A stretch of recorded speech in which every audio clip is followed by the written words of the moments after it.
गणेश जी के विवाह का वर्णन।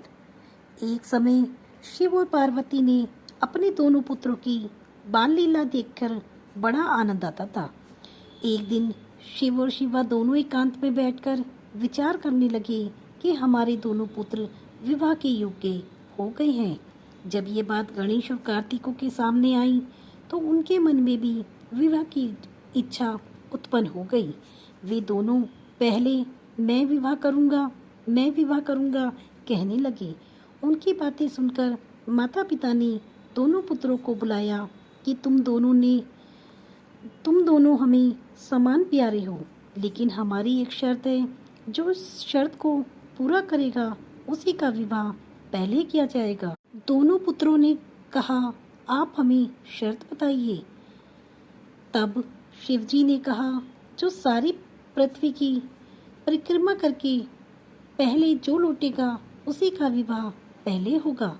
ये बात सुनते ही कार्तिकी जी ने तुरंत अपने वाहन मोर पर बैठकर परिक्रमा के लिए चल दिए।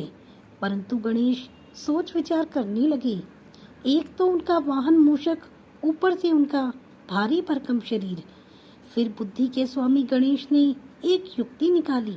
उन्होंने विधि पूर्वक स्नान किया और माता पिता से कहा, मैंने आपके लिए 2 आसन तैयार किए हैं, आप दोनों इस पर विराजें और मेरा मनोरथ पूर्ण कर दें। दोनों आसन पर बैठ गए। तब गणेश ने विधि पूर्वक उनकी पूजा की और प्रणाम करते हुए उनकी 7 बार परिक्रमा करी।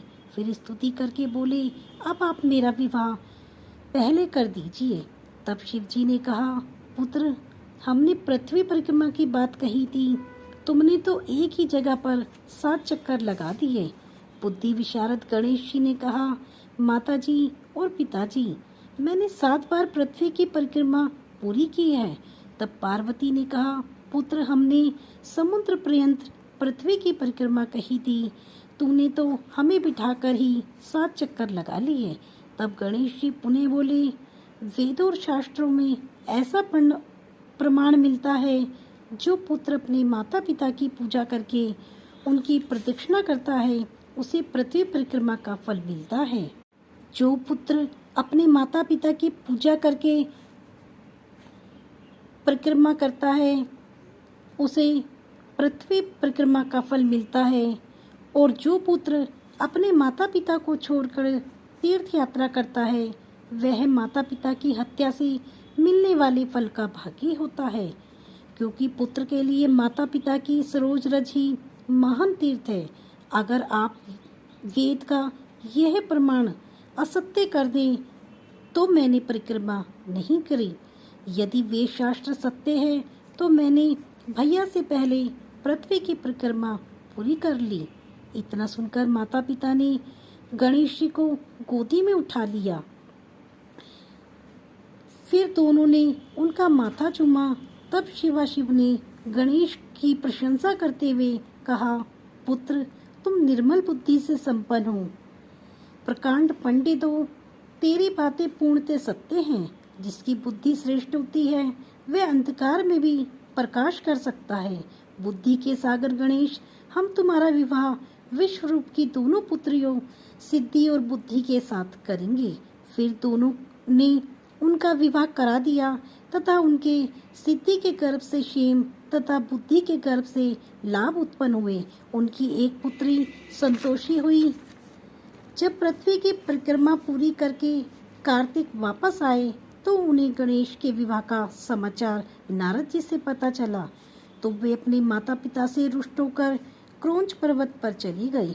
उसी दिन से कार्तिक का कुमारत्व प्रसिद्ध हो गया।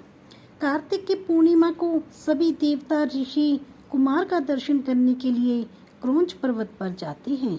जो मनुष्य कार्तिक पूर्णिमा पर कृत्तिका नक्षत्र के योग होने पर स्वामी कार्तिक का दर्शन करता है उसके संपूर्ण पाप नष्ट हो जाते हैं तथा सभी मनोरथ पूर्ण होते हैं।